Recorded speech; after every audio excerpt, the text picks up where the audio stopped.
What's up, YouTube? Back at it again with another video. Kind of a little tired. It's a Sunday morning, but we're just gonna continue it off from where we left off. So we took our measurements. Don't you dare. Don't you dare start that Mustang. Oh, okay. He's just gonna push it out of the shot. All right. If you can. That shit looks kind of heavy. What are you gonna run? Are you just gonna run and jump and? Oh God. All right. So we ended up taking our measurements from the block face to the wall. We have about 9 inches here, with about a foot here to here. But this is gonna be interesting because we only have 5 inches from the block face to this brake booster. So I either have two choices. I haven't looked this up yet. Either get a smaller brake booster or get a custom-made manifold that just pushes the turbo out here, which wouldn't look bad, honestly. But yeah, we got our measurements. Let's put it back on the engine stand over there and get to work. That's why I said don't start the car. You can't hear me.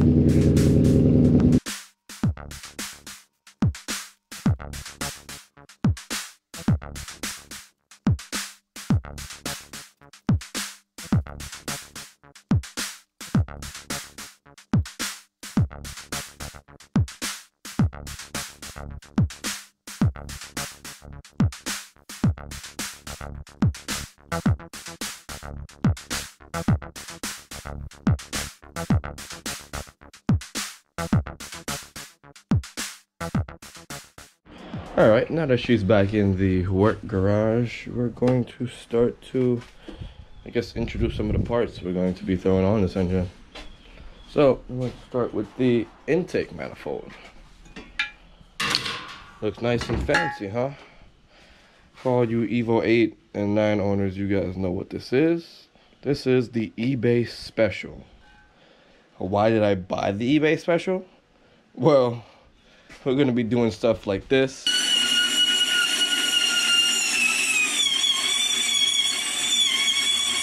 This.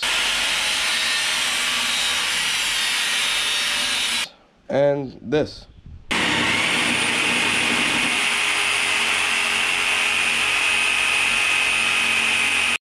Alright guys, now that I butchered it and cut it in half, you can see why I did not want to buy an expensive thing. So, the main reason why I cut it, because this is the way it goes up on the car. Let me just show you. This is the front of the engine, you guys know that. Stock intake manifold will go like this. If you guys don't believe me, just look up a picture of a 4G63 with the intake manifold. That one on the floor. It mounts on like this. Because we are turning the engine, you know, in line with the car now, we're going to basically flip this, which that's kind of ugly. I might want to cut that off. And put it like this. Now that, you know, that's basically bringing the throttle body to the front of the car and, you know, making it, you know, accessible for the turbo. So, intercooler piping and whatnot. So definitely not running this all the way to the back of the car for no reason. That's just unnecessary piping. So, within the car, it was about 9 inches on the intake side. So this is about 11 inches. So you know what we're going to do with these runners. Cut off about 2 inches. And maybe just like a little bit more-ish. So I started to mark it or whatever.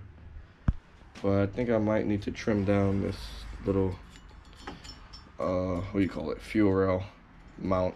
I guess they did this for some kind of style. When I get down to this level, I'll see how close we are to here. But most likely gonna have to cut it off. But yeah, honestly, the quality of this eBay thing isn't that bad. Honestly, this bolt and this bolt, you would need to make the 2 bolt holes bigger so it fits properly. But that's what you get for when you buy, you know, not like top quality stuff. You kind of have, oops, upside down. You know, you kind of have to make it work. See, it's kind of tight. This side will go on, this side won't go on, or vice versa. You know, you put this side on first. You can't put them on at the same time. So we're just gonna make these holes slightly bigger, and yeah, fit it on. But after we take off our 2 inches, it should be, the mouth of the throttle body should be like right up against the valve cover. So gotta watch for that clearance as well. So let's just continue cutting this and piece it together. And if you guys are wondering which tool did the job, it was a combination of the grinder, which the grinder made short work of the aluminum, just cuts it right through. And then to get it clean, you got to use a bandsaw with a wood blade. But this blade no longer looks like a wood blade anymore. Kind of looks like a metal cutting blade now. That's how dull I got it. But yeah, that's the trick to cutting aluminum.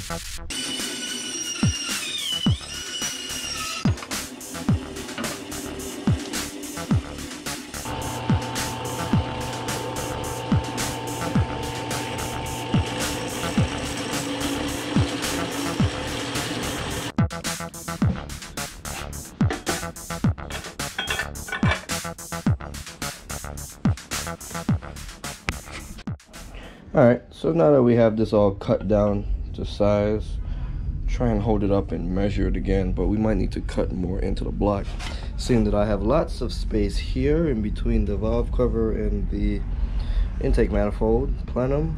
Just have to cut off that little, I think that's power steering or something, was there, bracket or whatever. Cut that bracket off, and now we can resize it because that's like a pretty huge gap. So let's go ahead and start to cut these flat and cut off that bracket.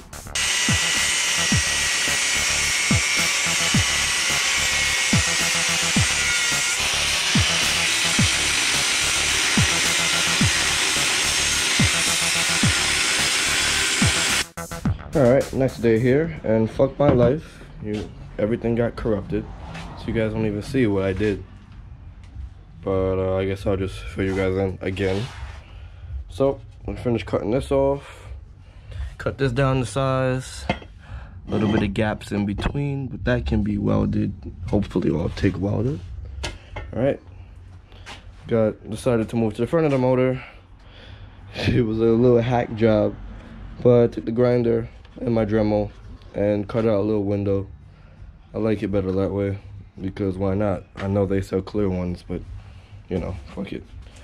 Started moving on to the pulley sections now, more down. Our problem was with this pulley, the way I want the belts to run, this will be all the way on the end, and you know, the belt will not grip on this, so it'll just slip right off. So we went to Advanced Auto Parts and picked this up. A little, you know, rib pulley, basically, just a slightly bigger, ever so slightly. But yeah, we're going to be fitting this here. And yeah, you can see a little contraption I made. The bolt is legit shoved inside the bearing, so it's moving pretty nice and uniform. Also gives it the gap spacing that we need, so it doesn't touch the block. So let's just go ahead and put this on and try and size up the belt now. Alright, so now that we got this pulley on, I can show you accurately, well, I showed you before, but got corrupted, so I'll just show you guys again how I want the belt to run. So it's somewhat simple like this. Boop and boop. So that's exactly how I want it to run. Yes, I could have just kept, you know, I guess what accessory was that? The power steering accessory was up there, but that would have been too high. And then the, you know, the exhaust manifold's here and the turbo is gonna come out. I don't know, God knows where it's gonna come out. So decided to make it a bit lower. It was originally right here, but you can see the dilemma. If the pulley was here, the water pump wouldn't get much of a pull. So by making it come up a bit, not as high, but you know, just enough, the water pump gets a nice pull, which you guys can see that. Alright, so I've gotten a couple belts, smaller belts made in the past before.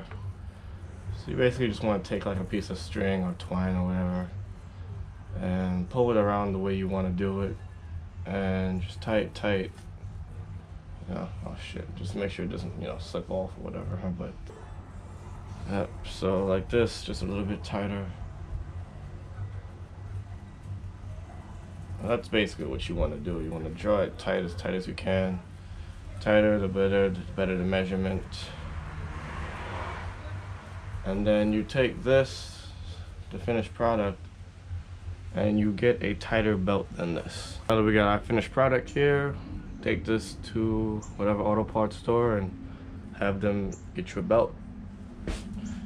Make sure you bring the old belt so they know how much ribs it is. But essentially, that's how much shorter of a belt you need. So, yeah. Alright, we went ahead to the store and got ourselves this little belt. I'm sure you guys are looking to do the same thing I'm doing. There you go, that's the number. Don't know what car it's from, but this shouldn't be too hard. I'll just hook this over that, like that. Around, over, under. You guys get the point. So it's still like a fresh belt. It's crazy. So to do this, you actually have to use like a little 1/2-inch drive. You stick it in this, and that's how you move it. Okay, there you go. Look at that. Slowly put it back. Make sure all the ridges are on. And boom. This water pump is under extreme tension. Perfect. That's how you do it. Alright guys. A week later, we got our manifold back, all nice and welded. I'd like to thank Raymond at Mariah Welding Products for doing this. Link in the description below.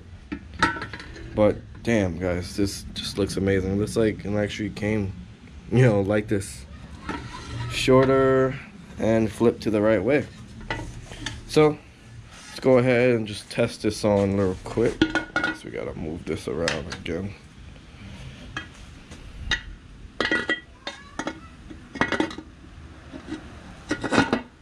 Yep, and just like that, we now have a front-facing manifold for our 4G63. This is just amazing. You guys just gotta love fabrication. If I could TIG weld it, I would have did this myself, but my man Raymond has been welding for over 30 years. So I'm gonna have to give respect where it's due and let the professionals handle this, because I don't need any air leaks. Don't need any leaks. I'm pretty sure if I would have did it, it probably would have came out horrible. But everything comes with practice. So we're gonna have to work on this just a little bit more. As you can see, well, if you remember in the earlier parts of the video, the holes were actually round and the runners are oval.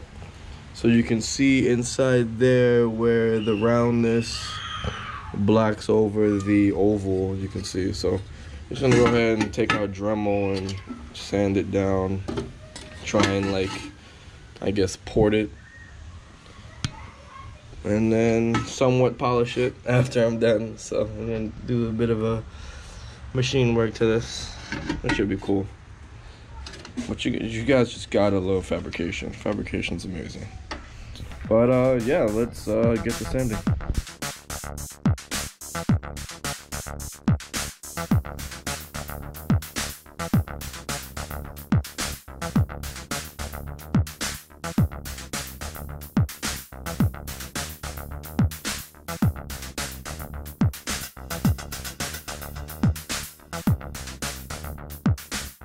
Alright guys, we got the manifold all sanded down nice, all the cylinders, the runners for the cylinders are good, and the face is nice and flat, because you know, after you weld the runners, you know, the whole flange is not straight anymore. So, just go ahead and put this on here. I think my next step is definitely to cut this throttle body flange and make sure it's like cut it and bend it back so it's straight. Take it back so it can be welded again, because it's gonna be weird if the throttle body is kind of angling this way.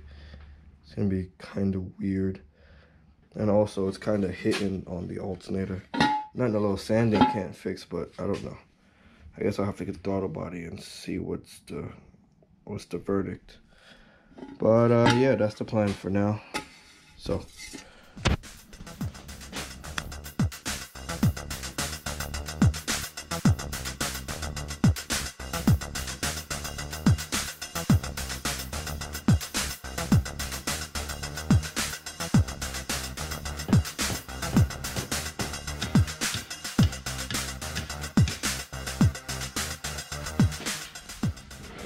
alright, so after doing this little pie cut looking thing, this is actually came out pretty nice, and it's no longer looking down.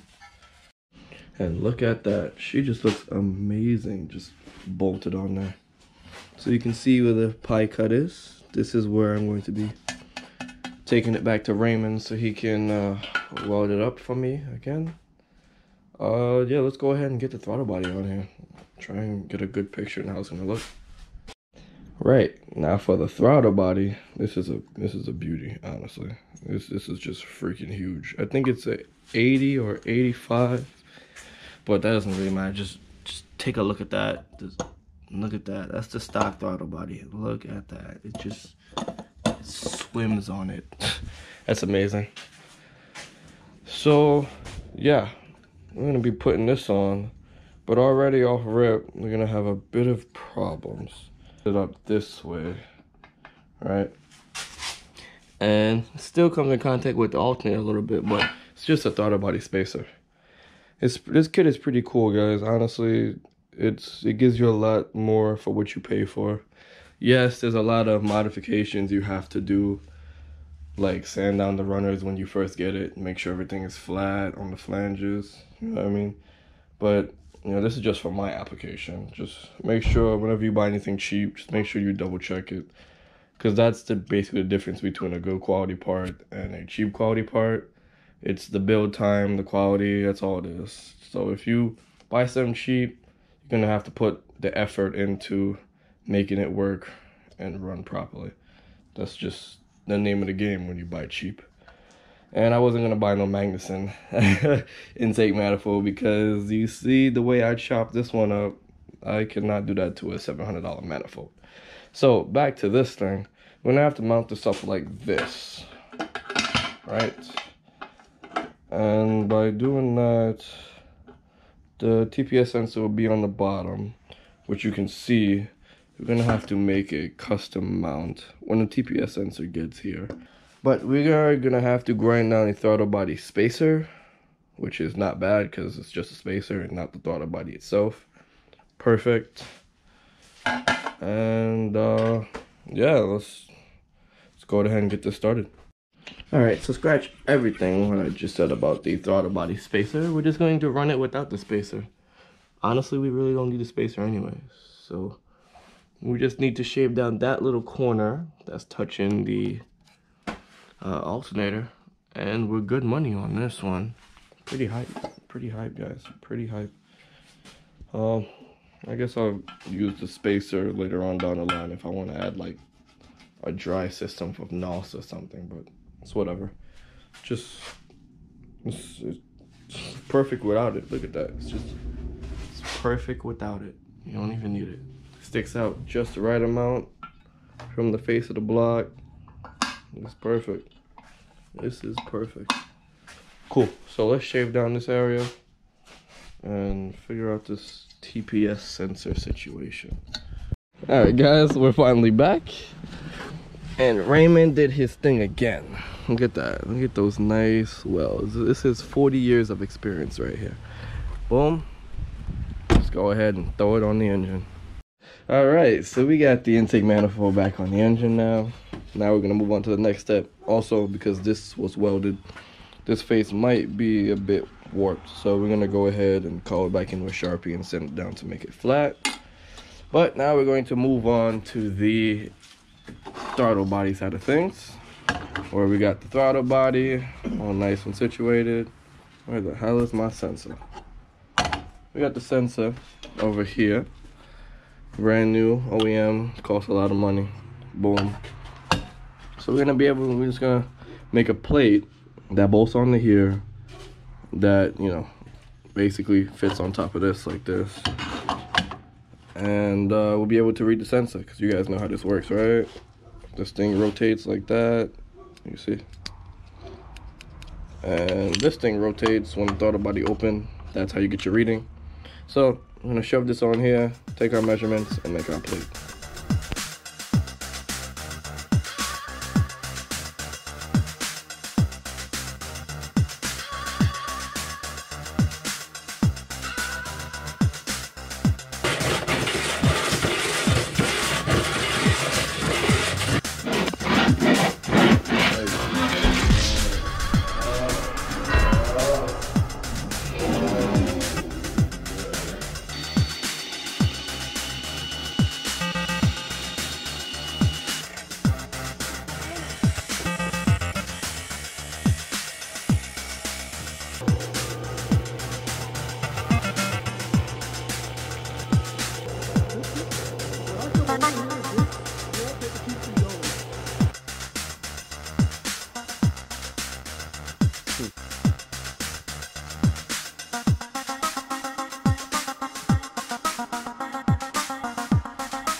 Alright guys, and just like that, we have successfully made ourselves a custom intake manifold. Not from 100% scratch, but from a shitty eBay, you know, intake manifold to something of high quality, because now you guys will pay top dollar for something like this. The intake manifold's facing this way. We made ourselves a custom bracket, and you see the sensor is not even hitting up against the alternator. It's actually perfect. It's like real, like, flush fit me, honestly. But yeah, the bracket came out really nice. A little bit of spacing in between, but I don't want to tighten it down too tight. It is a sensor, and it is plastic. So shave down that clearance just to show you guys. Don't worry, the oil dipstick is definitely not gonna stay here. After I put the fuel rail and stuff on, I'll see. I'll probably snake it through here and facing it up, probably in between this area right here. But we'll see. That's later on down the line. This is bendable metal. Don't really care about that. Right, so this is done. This is done. Real nice. Real nice. Can't wait to hook up the throttle cable and everything. Get this thing actually flowing some air through this thing. So, whew, it's pretty hype. Look at that. Alright guys. So, forget to comment, rate, and subscribe. Never forget, never stop modifying.